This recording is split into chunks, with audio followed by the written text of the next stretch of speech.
కొన్ని వస్తువులు నీటిలో ఎందుకు తేలుతాయి, మరికొన్ని ఎందుకు మునిగిపోతాయి? చాలా సింపుల్ ప్రశ్నలా అనిపిస్తుంది కదా. కాని ఒక్క క్షణం ఆలోచించండి. ఒక చిన్న ఇనుప మేకు నీళ్లలో వేస్తే టక్కున మునిగిపోతుంది. మరి అదే స్టీల్తో కొన్ని వేల టన్నుల బరువుతో చేసిన పెద్ద షిప్ మాత్రం హాయిగా తేలుతుంది. ఎలా? ఈరోజు మనం ఈ ఇంట్రెస్టింగ్ పజిల్ వెనక ఉన్న అసలు సైన్స్ను బయటపెట్టబోతున్నాం. సరే, ఇక మొదలుపెడదామా? మనం మాట్లాడుకుంటున్నది ఇదే. కొన్ని వేల టన్నుల స్టీల్, ఒక భారీ ఓడ నీటిమీద తేలియాడుతోంది. చూస్తుంటేనే ఆశ్చర్యంగా ఉంది కదా. ఇంత బరువున్న వస్తువు అసలు నీటిమీద ఎలా నిలబడగలుగుతోంది? పదండి, ఈ విశ్లేషణలో మనం కలిసి దీని వెనకున్న రహస్యాన్ని తెలుసుకుందాం. ఇక్కడే అసలు గమ్మత్తుంది. చూడండి, ఒక చిన్న ఇనుప మేకు నీడలో వేయగానే వెంటనే మునిగిపోతుంది. కాని అదే మెటీరియల్తో కొన్ని లక్షల రెట్లు పెద్దగా ఉన్న ఓడ మాత్రం తేల్తోంది. అంటే ఒకే మెటీరియల్, కాని ప్రవర్తన మాత్రం పూర్తిగా వేరు. సో ఇక్కడ మనం మిస్ అవుతున్న పాయింట్ ఏదో ఉంది.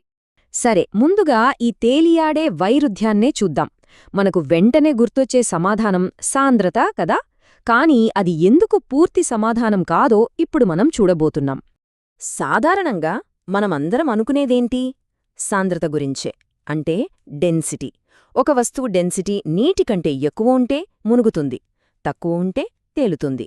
వినడానికి చాలా సింపుల్గా, లాజికల్గా ఉంది కదా. కానీ ఈ ఆలోచనతోనే అస్సల సమస్య మొదలవుతుంది. చూద్దాం. అవును, మనం స్కూల్లో కూడా ఇదే చదువుకున్నాం. దీన్నే సాపేక్ష సాంద్రత లేదా రిలేటివ్ డెన్సిటీ అంటారు. నీటి సాంద్రతను 1 అనుకుంటే, ఏదైనా వస్తువు సాంద్రత 1 కంటే ఎక్కువ ఉంటే మునిగిపోవాలి, 1 కంటే తక్కువ ఉంటే తేలాలి. ఇది బేసిక్ రూల్. కానీ ఈ రూల్ ఎప్పుడు పనిచేస్తుందా? ఇక్కడే కథలో ఒక చిన్న ట్విస్ట్ వస్తుంది. ఈ సింపుల్ డెన్సిటీ రూల్ కొన్నిసార్లు ఎందుకు ఫెయిల్ అవుతుందో చూద్దాం. ఎందుకంటే కొన్ని సందర్భాల్లో సాంద్రత ఒక్కటే సరిపోదు. ఈ టేబుల్ చూస్తే మనకే క్లారిటీ వస్తుంది. చూడండి, ఇనుపమేకు నీటికంటే డెన్సిటీ ఎక్కువ, మునిగిపోతుంది. ఓకే. చెక్కదిమ్మె డెన్సిటీ తక్కువ, తేల్తుంది. ఇది కూడా కరెక్టే. కానీ ఇక్కడ చూడండి, ప్లాస్టిక్ గిన్నె, స్టీల్ పాత్ర, వీటిని తయారు చేసిన మెటీరియల్స్ డెన్సిటీ నీటికంటే ఎక్కువే. అయినా సరే ఇవి తేల్తున్నాయి. అంటే మన డెన్సిటీ రూల్ ఇక్కడ పనిచేయట్లేదు, ఏదో తేడా ఉంది. అంటే ఇప్పుడు మనకు ఒకటి క్లియర్గా అర్థమవుతుంది. కేవలం డెన్సిటీ మాత్రమే ఫైనల్ ఆన్సర్ కాదు. అది ఒక్కటే అయితే ఆ స్టీల్ గిన్నె మునిగిపోవాలి కదా. మరి ఆ గిన్నెలు, పాత్రలు తేలడానికి ఇంకేదో కారణముందన్నమాట. ఏంటది? ఈ పజిల్ సాల్వ్ చేయడానికి మనం ఒక చిన్న కాని చాలా ఇంపార్టెంట్ ప్రయోగం చేయాలి. అదే నీటిని తూచడం. ఇక్కడే మనకు కావలసిన సమాధానం దొరుకుతుంది. సరే, ఈ ప్రయోగాన్ని స్టెప్ బై స్టెప్ చూద్దాం. ఫస్ట్ ఒక ఓవర్ఫ్లో క్యాన్ను నిండుగా నీటితో నింపాలి. తరువాత ఆ క్యాన్ నుంచి బయటకు వచ్చే నీటిని పట్టడానికి దాని కింద ఒక ఖాళీ బీకర్ పెట్టాలి. ఇప్పుడు ఒక చెక్క దిమ్మను మెల్లగా నీటిలో వదలాలి. అది తేలుతున్నప్పుడు కొంచెం నీరు బయటకొచ్చేస్తుంది. ఇక ఫైనల్ మోస్ట్ ఇంపార్టెంట్ స్టెప్, ఆ చెక్కదిమ్మ బరువెంతుందో తూచాలి, అలాగే బయటకు వచ్చిన నీటి బరువెంతుందో కూడా తూచాలి. రెండింటినీ పోల్చి చూస్తే రిజల్ట్ ఏమొస్తుందంటారు? ఆ ప్రయోగం మనకు ఒక అద్భుతమైన నిజాన్ని చూపిస్తుంది. అదే అసలైన ప్లవన సూత్రం. అదేంటో ఇప్పుడు చూద్దాం. ఆ ప్రయోగం ఫలితం ఎప్పుడూ ఒకటే. ఆశ్చర్యంగా ఉంటుంది. ఆ చెక్కదిమ్మెను త్రాసులో ఒకవైపు, అది బయటకు పంపిన నీటిని మరోవైపు పెడితే బ్యాలెన్స్ పర్ఫెక్ట్గా సరిపోతుంది. అంటే ఆ రెండింటి బరువు ఒకటే. సో ఇదే అసలైన సీక్రెట్. మనం ఇప్పుడే తెలుసుకున్న ఈ విషయాన్ని కొన్ని వేల ఏళ్ల క్రితమే ఆర్కిమిడీస్ అనే గ్రేట్ సైంటిస్ట్ చెప్పారు. దాన్నే మనం ఆర్కిమిడీస్ సూత్రం అంటాం.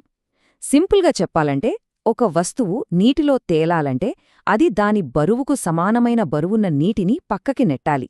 అంటే ఇక్కడ మ్యాటర్ డెన్సిటీ కాదు, బరువుల బ్యాలెన్స్ అన్నమాట. సరే, ఈ కొత్త సూత్రం మనకు తెలిసింది కదా. ఇప్పుడు దీన్ని ఉపయోగించి మన మొదటి ప్రశ్నకు సమాధానం వెతుకుదాం. అసలు లోహాన్ని నీటిమీద ఎలా తేలేలా చెయ్యొచ్చు? ఒక చిన్న అల్యూమినియం ఫాయిల్ మొక్కను తీసుకుందాం.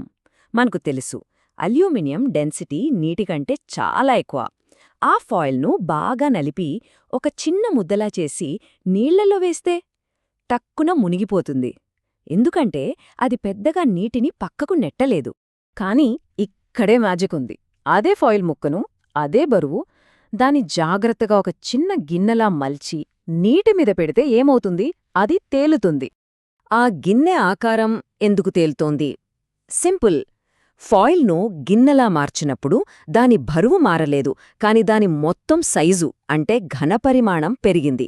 ఈ పెద్ద సైజు వల్ల అదిప్పుడు చాలా ఎక్కువ నీటిని పక్కకు నెట్టగలుగుతోంది. అలా పక్కకు నెట్టిన నీటి బరువు ఫాయిల్ బరువుకు సమానమైనప్పుడు ఆర్కిమిడిస్ సూత్రం ప్రకారం అది తేలుతుంది. అంతే. ఇదే లాజిక్ మన మొదటి ప్రశ్నకు సమాధానమిస్తుంది. ఒక పెద్ద స్టీల్ షిప్ యొక్క కింది భాగం అంటే హల్ మన అల్యూమినియం గిన్నె లాంటిదే, కాని కొన్ని లక్షల రెట్లు పెద్దది. అది ఒక పెద్ద ఖాళీ గిన్నెలా ఉంటుంది. దానివల్ల ఆ షిప్ ఎంత బరువున్నా సరే దాని భారీ ఆకారం తన బరువుకు సరిపడ నీటిని పక్కకు నెట్టగలుగుతుంది. అందుకే అది సముద్రంలో తేలికగా తేలుతుంది. సో వస్తువులు తేలడానికి కారణం డెన్సిటీ ఒక్కటే కాదు, వస్తువు బరువుకి అది పక్కకు నెట్టిన నీటి బరువుకి మధ్య ఉన్న బ్యాలెన్స్ అన్నమాట. ఇది మనకు తెలిసిందే, కాని ఇది మనల్ని ఇంకో ఇంట్రెస్టింగ్ ప్రశ్నకు తీసుకువెళ్తుంది. అసలు నీటికి ఒక వస్తువును పైకి నెట్టేంత బలం ఎక్కడ్నించొస్తుంది? ఆ పైకి నెట్టే శక్తి, ఆ అప్వర్డ్ ఫోర్స్ వెనుకున్న రహస్యమేంటి? దాని వెనుక ద్రవపీడనం లేదా ఫ్లూయిడ్ ప్రెషర్ అనే ఇంకో అద్భుతమైన సైన్స్ ఉంది. కాని అది మరో కథ.